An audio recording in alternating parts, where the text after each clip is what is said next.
Hello, everyone. Sorry about the delay. Hello to Saint Murad and Veronica and Play Zone 31. I'm back and just going to go straight into the PowerPoint and share it, and hopefully there's no issues. Just bring it up. Go straight into the PowerPoint and share it. Bit of an echo there. No issues. Bring it up. Okay. Now get started. Just make sure it's up.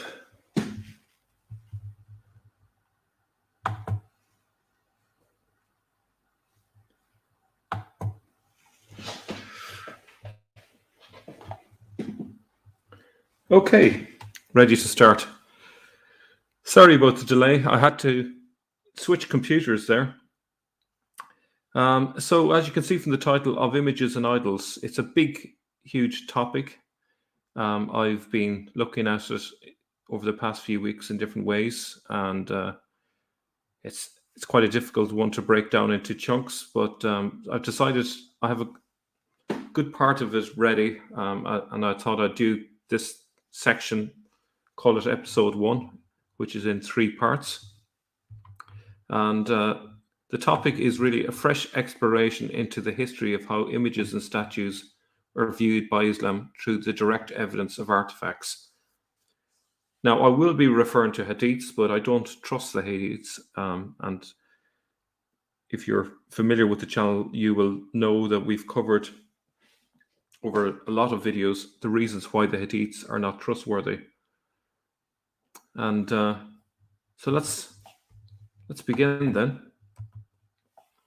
So part 1 is what is typically asserted, and I mean by whom? I mean by your average Muslim, by a member of the Dawah team, the majority of Muslims. I know there are exceptions, but generally speaking, in terms of images and idols, if you ask your average Muslim, it will be asserted one of the following: that there was a universal ban on making images of Muhammad from the 7th century onwards.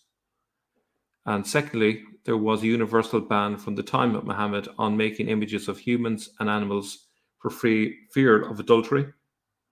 Related to that was a ban on going to graves and making mausoleums, which might also lead to idolatry. So basically, there was a ban on anything that might lead to idolatry. Okay, so that's something that you will have heard yourselves. And, this is all part of the standard Islamic narrative. It's one part of it. But just to give you an example of how this is often asserted, here's a quote from CNN. The article was called "Why Islam Forbids Images of Muhammad." It says, "Nothing in the Quran, Islam's holy book, strictly bars portrayals of Muhammad, but the faith, like the Hebrew Bible's 10 Commandments, has long discouraged any graven images, scholars say, to avoid the temptation towards idol worship." Okay. It goes on to say, "In some ways, early Muslims were reacting to Christianity, which they believed had been led astray by conceiving of Christ not as a man but as a God. They did not want the same thing to happen to Muhammad." Here's the key bit. "The Prophet himself was aware that if people saw his face portrayed by people, they would soon start worshipping." Akbar Ahmed, who chairs the Islamic Studies Department at American University, told CNN. So he himself spoke against such images, saying, "I am just a man." Again, but is that actually true, that claim? It seems like the standard Islamic narrative is being accepted hook, line, and sinker here by CNN, and it's not really questioned. This is the common claim. It goes on to say, in Sunni mosques, the largest branch of the faith, there are no human images of any kind. The spaces are instead decorated with verses from the Quran. Certainly, as a statement about what goes on in the mosques today, that's certainly true. It goes on to say, but there have been historical instances of Muslims depicting the Prophet, especially in Shiite branches of Islam. Umud Safi, a religious studies professor at Duke University, told CNN. And that's actually true. Safi goes on to say, we have had visual depictions of the Prophet in the form of miniatures and pictures in the Iranian context, the Turkish context, the Central Asian context, says Safi. The one significant context where depictions of the Prophet have not been image related has been in the Arab context. Now, I put a question mark beside that because I think that is begging to be checked and possibly debunked. But certainly that is a commonly held position. It may be true, it may not be. It would be interesting to see if that was true in the early days. Johari Abdul Malik, the Imam for Dar al-Hijra Islamic Center in Falls Church, Virginia, told CNN that depictions of the Prophet's teachings were sometimes used to bridge gaps in illiteracy. So there's a kind of a concession there. What does that mean?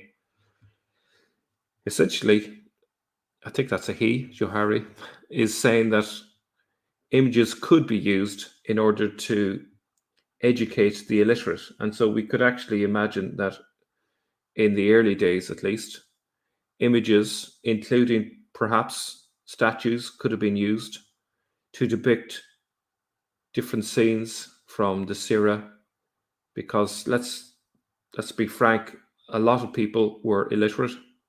So how are they going to, as it says here, bridge that gap in illiteracy, apart from helping them by showing the stories through images?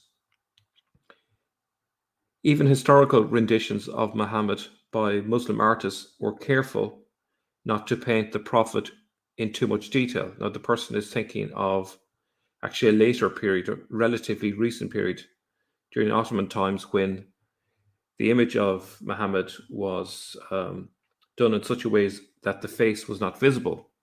But is that always true? Was that always the case? Have a look at this one. This is a painting of Prophet Muhammad's vision in Mecca from Tabriz, 1320 AD. Did this artist avoid painting Muhammad in too much detail? I think he's clearly shown in full detail.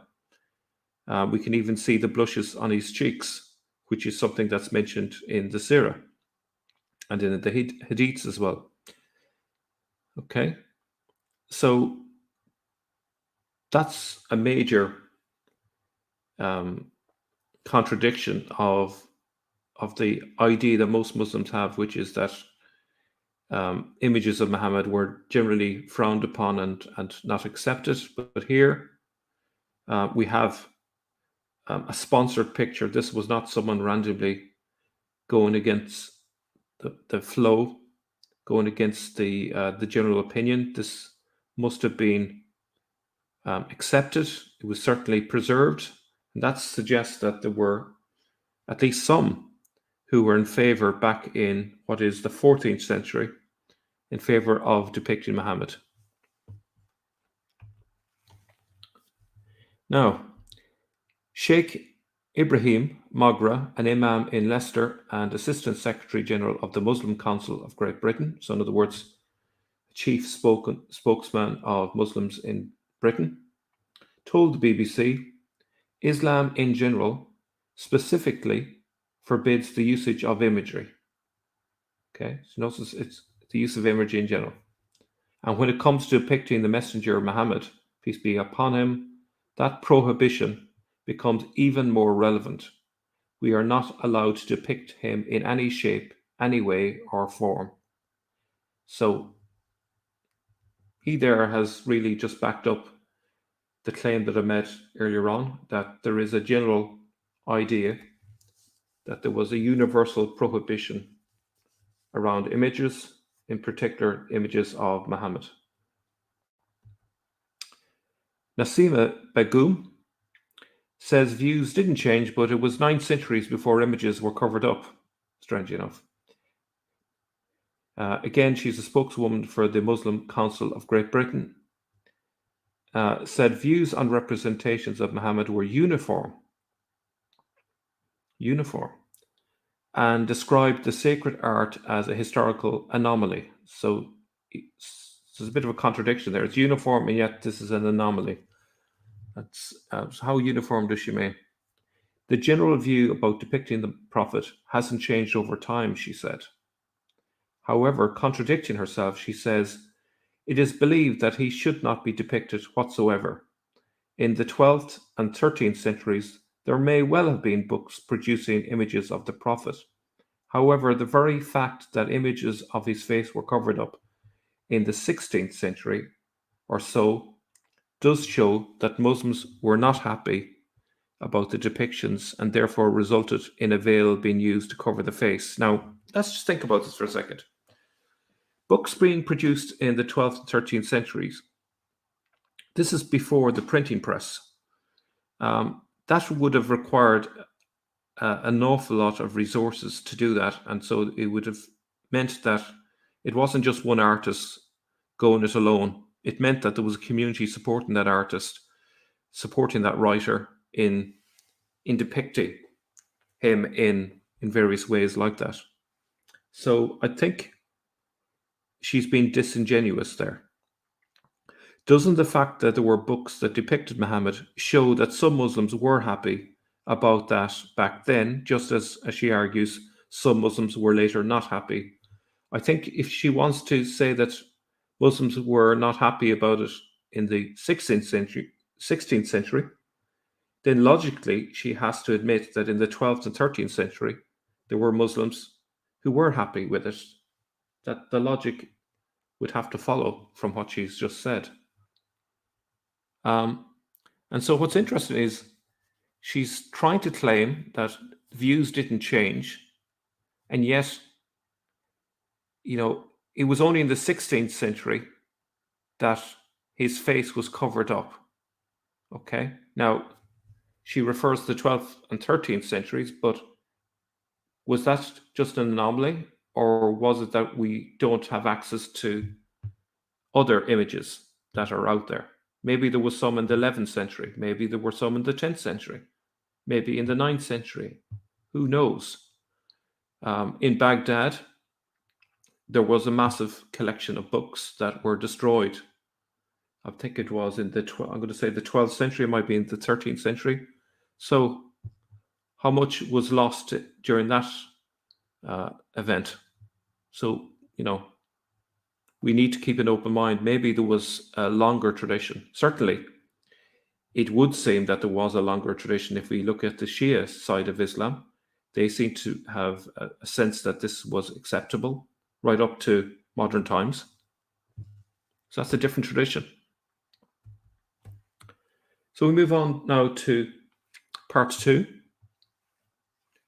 Were pictures of Muhammad really banned? Now, for this, I'm drawing from answeringislam.org, which had an article titled, Are Pictures of Muhammad Really Forbidden in Islam? And I thought this was a good bit of research, so I'm quoting it verbatim. Numerous passages in the Quran prohibit idolatry and worshipping statues or pictures, but there is not even a single verse in the Quran that explicitly or implicitly says not to have any pictures of Muhammad. This bears repeating. There is not a single verse in the Quran that prohibits making or having pictures of Muhammad, or people, or animals, or trees. In fact, there are some verses in the Quran which mention images in a positive context and which therefore presuppose that some statues or images were approved by God. Now, in terms of a biblical context, there is that distinction made in the Old Testament. Even in, I think I'm going to say it's the book of Deuteronomy, I may be mistaken, but even in a book where idolatry is prohibited, there is still allowance for the making of statues for the Ark of the Covenant, the statues of angels to be placed on either side of it. So there was that distinction, and it seems that Islam inherited those distinctions in terms of when it's acceptable and when it's not acceptable to make images, with the emphasis on graven images. It goes on to say, so that's the Quran. So it goes on to say, however, the vast majority of Muslims are Sunni Muslims who regard 6 authorized collections of hadiths as the highest written authority in Islam after the Quran. The hadiths are records, often very detailed, of what Muhammad taught and did, I would add, supposedly. We give multiple quotations to show that these teachings are not confined to just one writer or collector, but are spread throughout the different hadith collections. Okay, so this, whatever examples we give, it's spread across a lot of them. So we can't say, well, we're just cherry picking here. Where multiple trustworthy hadiths agree, Sunni Muslims will take this as binding. In other words, people today are kicked out of Islam or even killed based on the hadiths. Pictures of Muhammad are not exactly forbidden in the hadiths either. The hadiths do not single out Muhammad's picture. Rather, in the hadith, we find the prohibition of all pictures of people or animals, which would include pictures from a camera. Now, how is it then that we saw that picture of Muhammad with an angel from, was it the 13th century, 14th century? If the hadiths are the second highest authority in Islam, just hold that question out to you, were the hadiths really written before that time? We assume they are because we've been told this all along, but were they? I'd like to see evidence for those specific hadiths. Were they added later? It's very suspicious that people are defining these hadiths in the 14th century. And it's only in the 16th century that we start to see images being banned.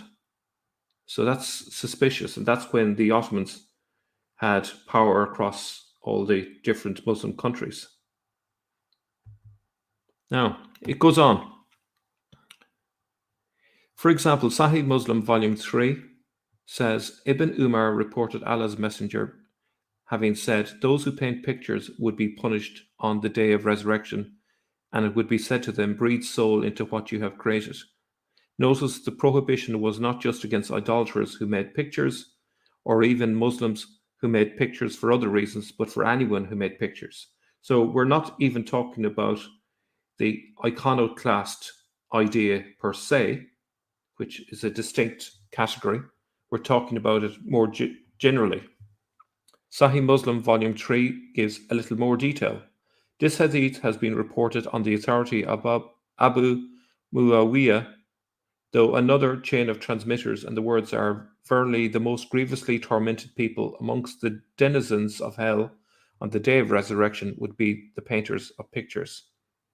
Narrated Aisha, Allah's apostle, said, the painter of these pictures will be punished on the day of resurrection, and it will be said to them, make alive what you have created.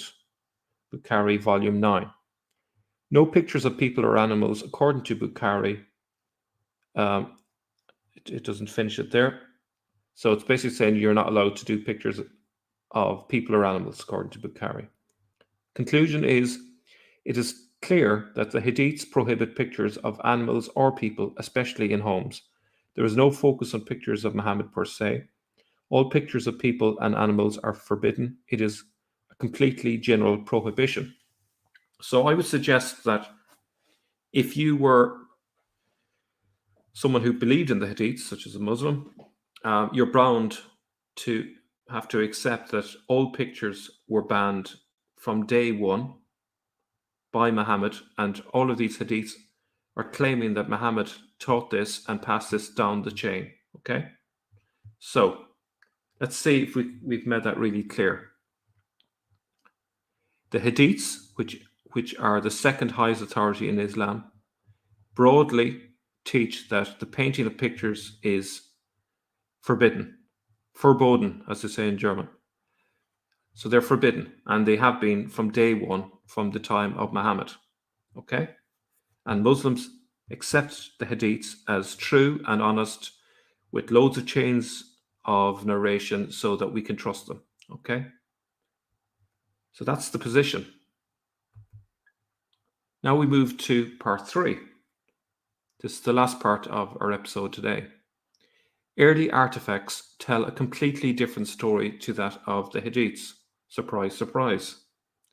When we look at early artifacts, it seems like the hadiths were written during a much later era, as the practice as evidenced by artifacts and the teaching as collected in hadiths are so at odds with each other as to be irreconcilable.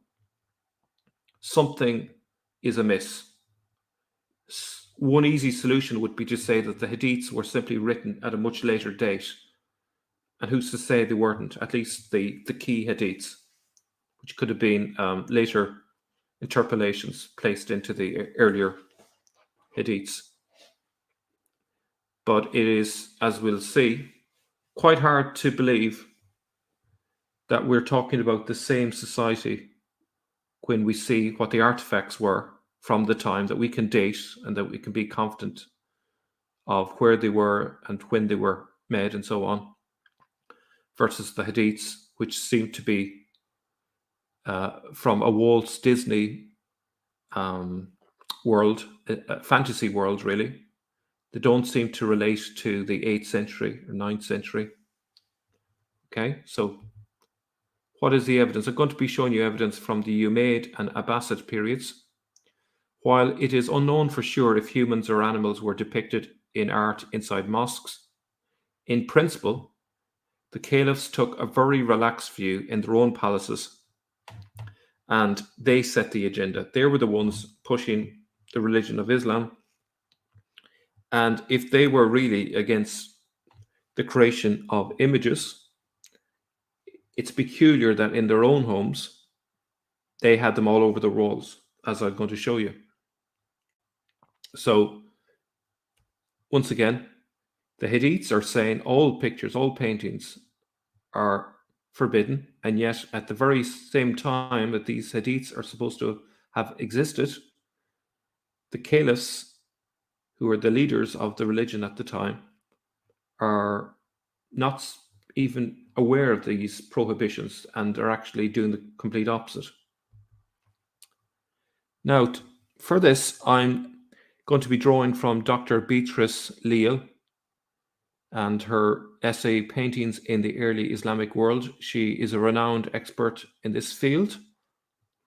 I am aware that she wrote a book on this question, and it's something I was trying to find the name of it before I broadcast this, but I will keep looking and see if I can retrieve the name of her book, but it's on this very question and it'll be a good book to get hold of.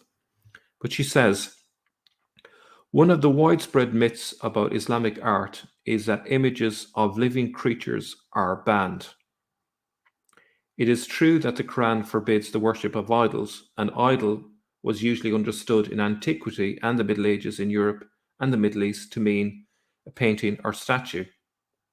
For that reason, images of people and animals were almost never depicted in mosques.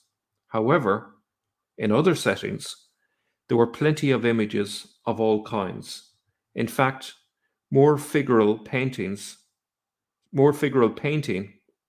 in the Levant has survived from the early Islamic period, roughly the 7th to 9th centuries, than from the centuries immediately before Islam. That's quite a claim. Let's have a further look into this.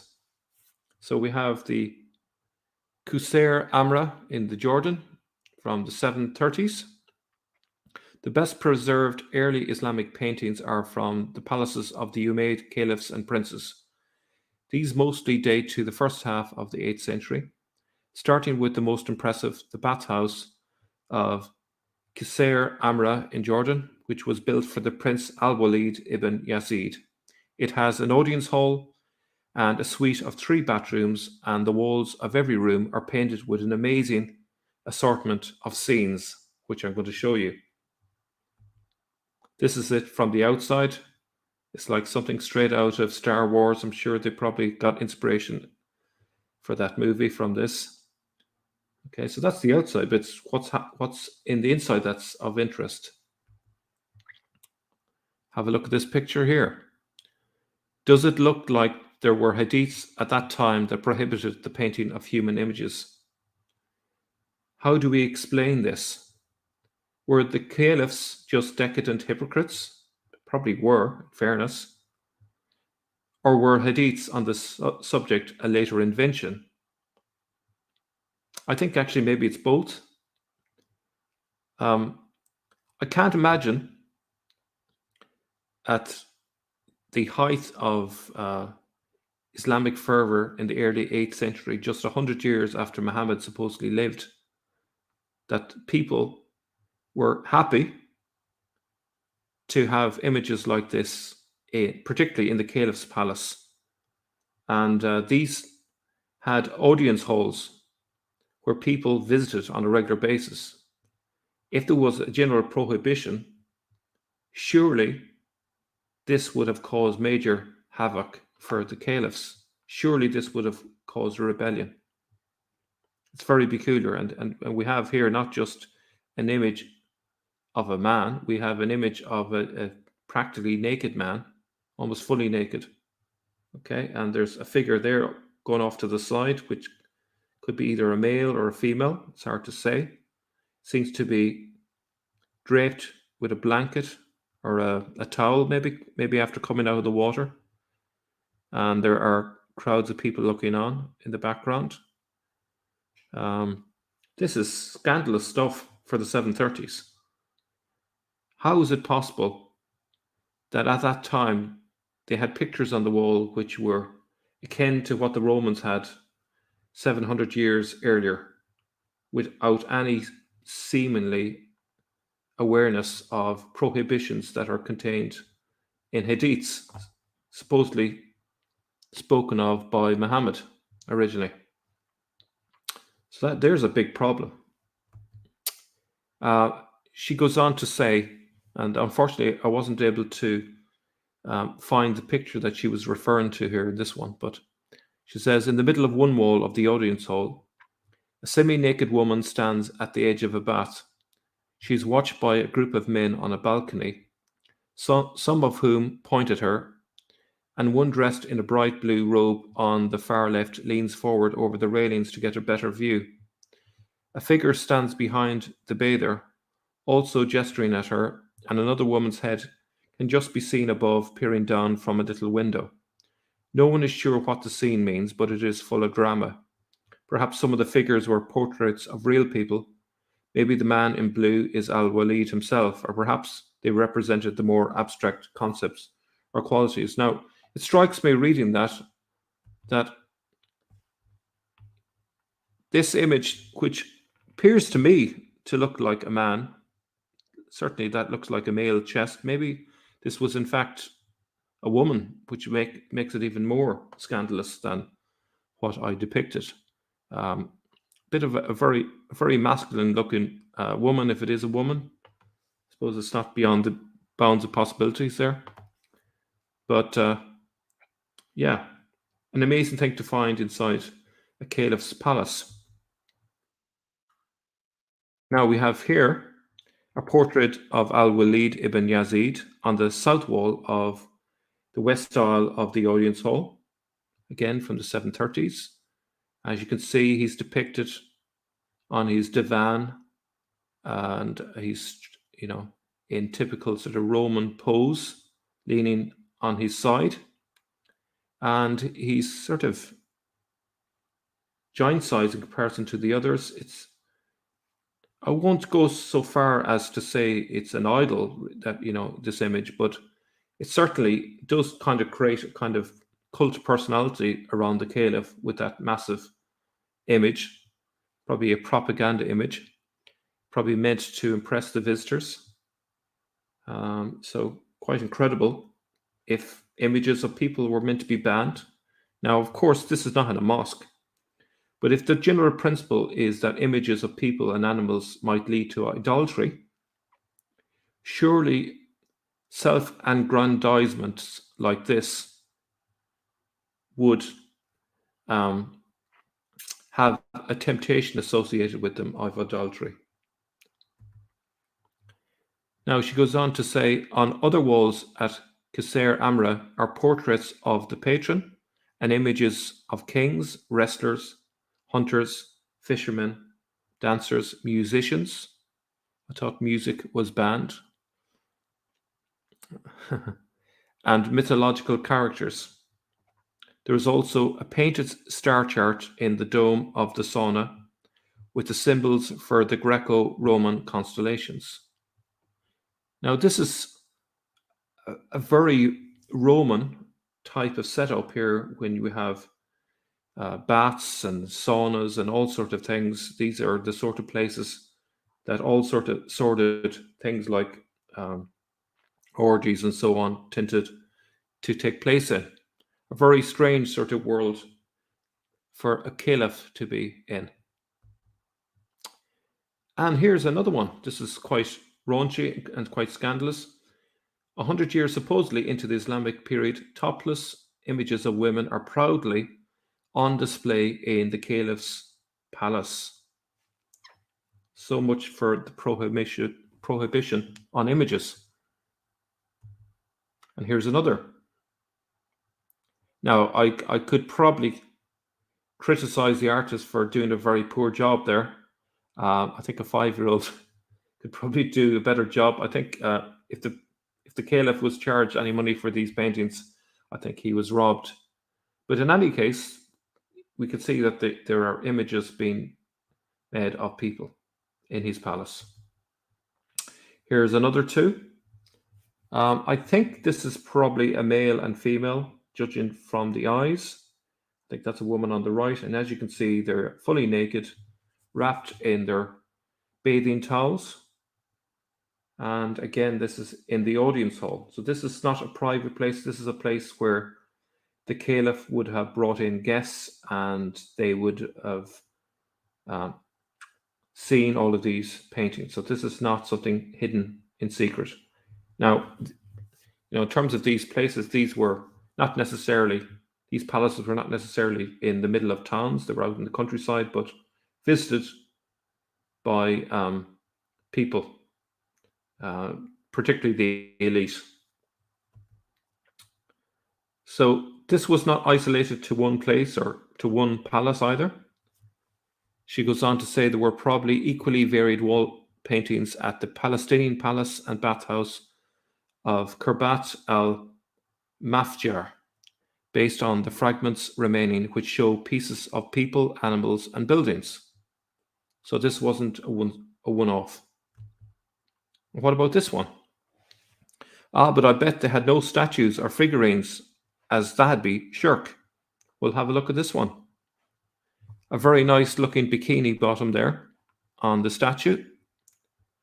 The figure was found within the Umayyad palace of al-Mushata, the lower part of a semi-naked female figure found at Qasr al-Mushata. Carved out of limestone, the figure has a drape over her thighs, the edge of which she holds with her left hand, along with a basket or bag, which you can see on the right picture there. The proportions of this female figure are curvaceous and voluptuous. And in terms of this statue, 75 centimeters high, so 3/4 of a meter, 52 centimeters wide or half a meter wide.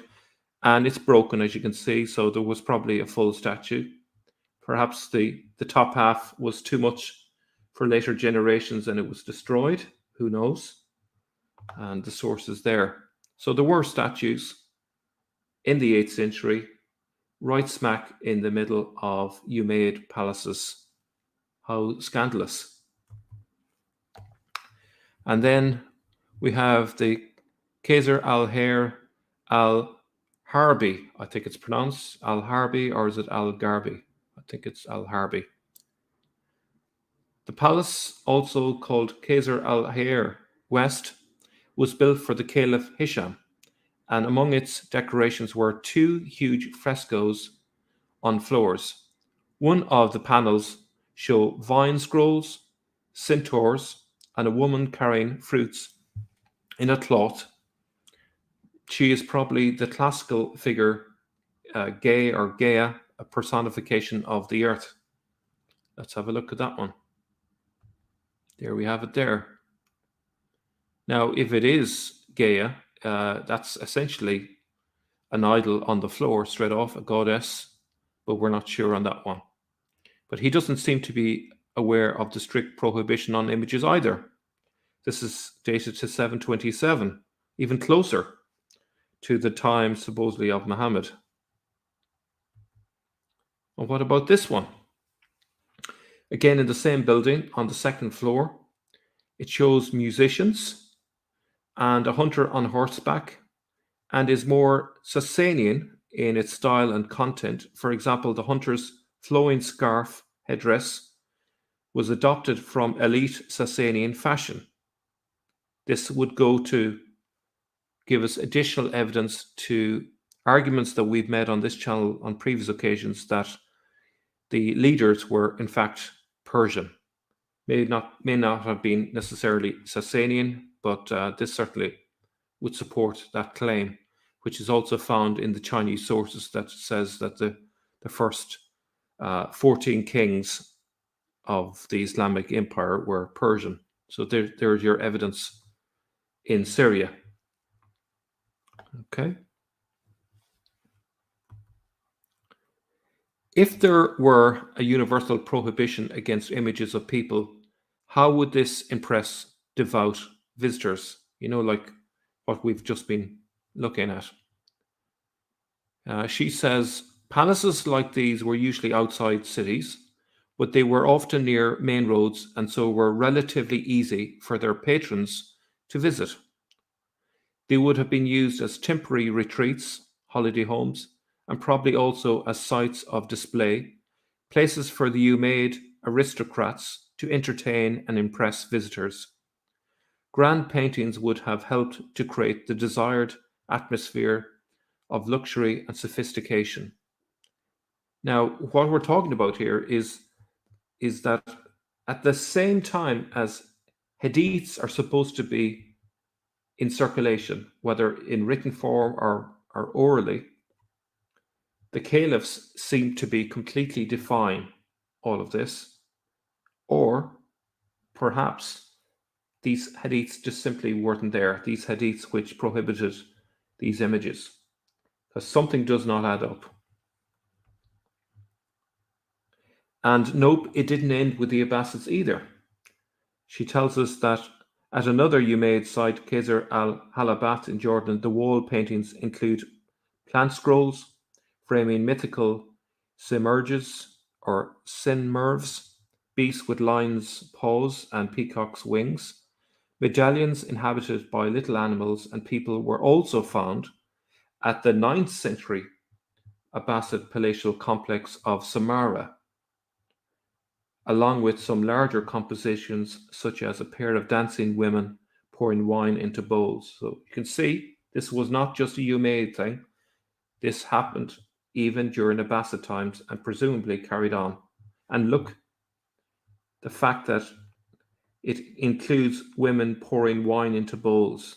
This obviously contradicts the claims in the hadiths that wine and alcohol and so on had been banned from the time of Muhammad.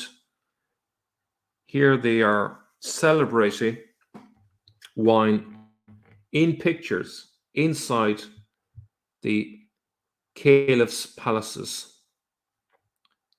Back to her note, these later examples show that the art of figural painting continued to flourish in secular contexts after the Umayyad dynasty had ended. And here's a fragment that was mentioned, and these are essentially animals that are being depicted, even if they are mythical. Okay. Now, Kirbat al-Mafjar, which is located 3 miles north of Jericho. This is also called Hisham's Palace. I draw your attention to the image of the lion attacking the deer there in the picture under the tree. In secular Islamic buildings, figural imagery was no problem. I thought it was a problem in the hadiths. I thought it said people who draw paintings would be in hell, they would suffer the worst punishment. I thought that was what the hadith said. Interesting. Probably because, so let me start that again. In secular Islamic buildings, figural imagery was no problem. Probably because idol worship was not seen as a risk outside of religious settings. Why would the setting make that much of a difference? Are Muslims going to suggest that they never prayed in their palaces and that they only prayed in the mosques? Surely not. There's absolutely no reason why this wouldn't be a problem, even in a secular setting.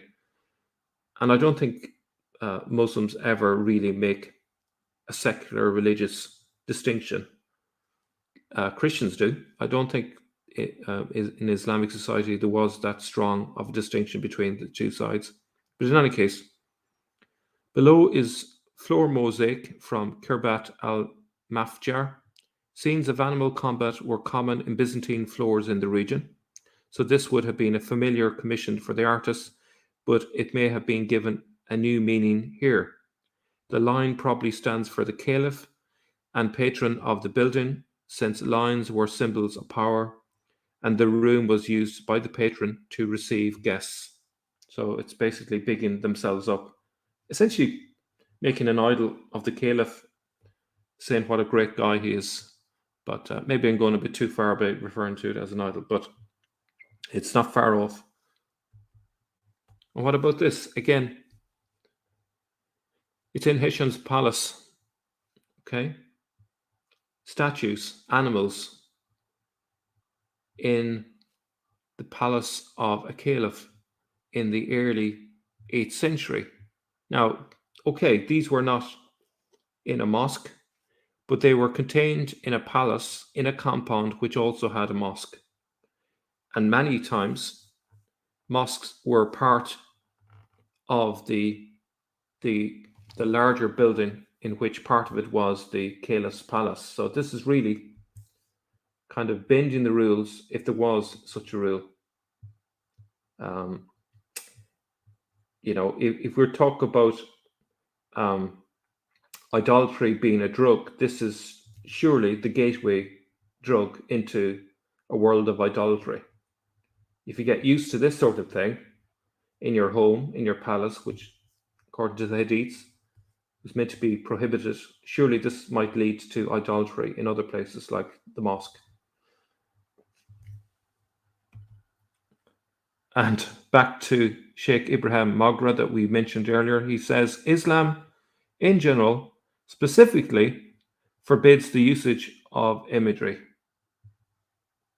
Or does it? The caliphs would disagree from the 8th century. And also, I suppose we should take into account mosaics. We've looked at pictures, we've looked at statues. Time to look at mosaics, another essay by Dr. Beatrice Leal. She says a few mosaics included explicit Islamic iconography. A house floor in Ramla in Israel was decorated with an image of a mihrab and a quote from the Quran. The majority of early Islamic mosaics, however, do not have devotional subject matter. Why is that? This, to me, would be consistent with the view that Islam was still in its infancy in the early 8th century. It took a while for the devotional fervor to build up, I would suggest, and the fact that there are very rare examples of that in terms of mosaics is a sign of that, I would say. Now, is this another example of a mosque? It isn't actually. In the mid-700s, over a century after the Islamic conquest, the congregation of St. Stephen's Church, let me just get this out of my way here, at al-Rassas in Jordan, commissioned a new floor for their sanctuary. If you compare this to the picture from the hall at Kirbat al-Mafjar, you can see similar patterns. Both could also be compared to earlier Byzantine floors in the same area. So I would suggest that the use of geometrical shapes in mosaics can be explained as primarily due to imitation of earlier Byzantine styles. It doesn't require us accepting that a Hittite had prohibited it. It could be that they used this style simply because this was common in the Byzantine era, and the artisans who made these were primarily Christians. And so we can now see why that is the case. We don't have to assume that the Hadiths were there at that time. The Quran is at best ambiguous. There's no really strong teaching on the matter. But in any case, that's an explanation there. So, in summary, really, something doesn't quite add up. There were images of people and animals in the palaces of caliphs from the early centuries of Islam. If this teaching existed at that time, promoted by those very same caliphs. So I think I've said that wrong there. So why were there images in the palaces of caliphs from the early centuries of Islam if this teaching existed at that time, promoted by those very same caliphs? Can you see why this doesn't add up? You have caliphs who are supposedly promoting a new religion, which includes teaching contained primarily in hadiths, and yet these hadiths contradict the lifestyle of the caliphs.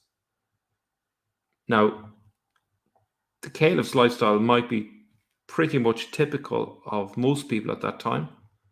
Perhaps a lot of people had paintings in their house, perhaps not as elaborate as this, but this practice goes all the way back to Roman times.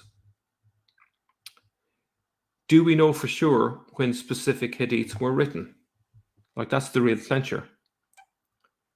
Why don't we see the prohibitions being implemented in practice until quite late into the Islamic period? Example, during Ottoman times and the beginnings of Wahhabism, which is only 2 or 3 centuries ago. So why is it taking so long if these are in the hadiths?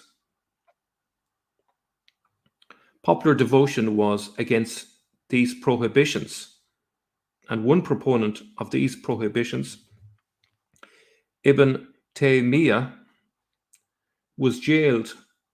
Such was the opposition to banning images, and this is someone I will refer to in a later episode.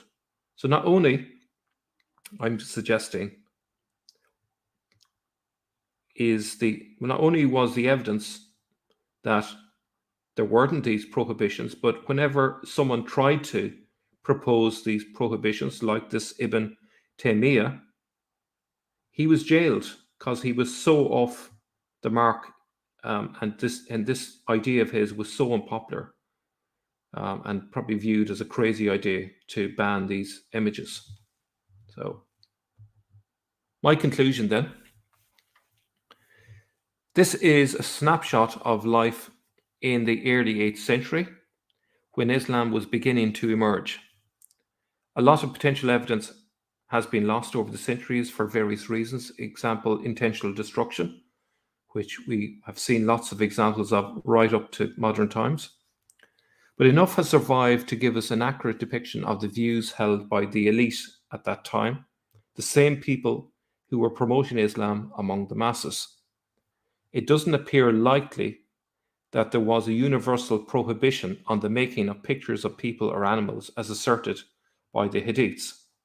Indeed, the use of merely geometrical patterns in early mosques might simply be in imitation of Byzantine fashions, and prohibitions on certain images was confined just to mosques, but not to other places like palaces, and perhaps not to mausoleums and tombs, the latter places often castigated by hadiths as places of idolatry, were these a grey area in the rules? And obviously, when people go on and on about idolatry and the danger of idolatry, which you find both in the hadiths and in discussions about the hadiths, that would tend to support the view that there must have been something to complain against.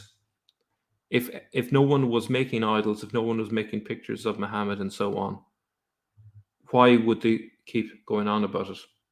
There had to be something that they were arguing against, I would suggest. And of course, a lot of these hadiths had a political purpose. These hadiths were probably created after the fact to attack the positions of earlier caliphs and so on. So that's it for today. Please watch episode 2 as we continue this exploration. I'm going to come back to you now. Let me just see if I can.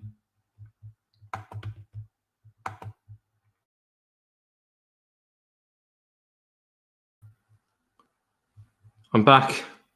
Sorry, I got kicked out there. I accidentally closed the web page. So sorry about that. I'm still learning. Every time I seem to go on StreamYard, it seems to have changed a little bit. Yeah, so I just have a look at some of your comments.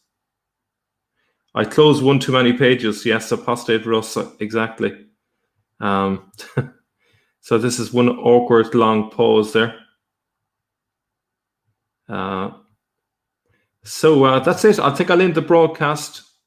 I think there's plenty of material there to chew over. I hope to do episode 2 perhaps next week. I'm going to keep working on it. I think there'll probably be 3 episodes in total. It all depends what crops up. And I think it'd be probably a good thing to say before we go is Saint Murad and I will be getting together soon later this week to do a live show. We'll cover a few topics and maybe take some questions. So just keep an eye out for that. Talk to you soon. Bye-bye.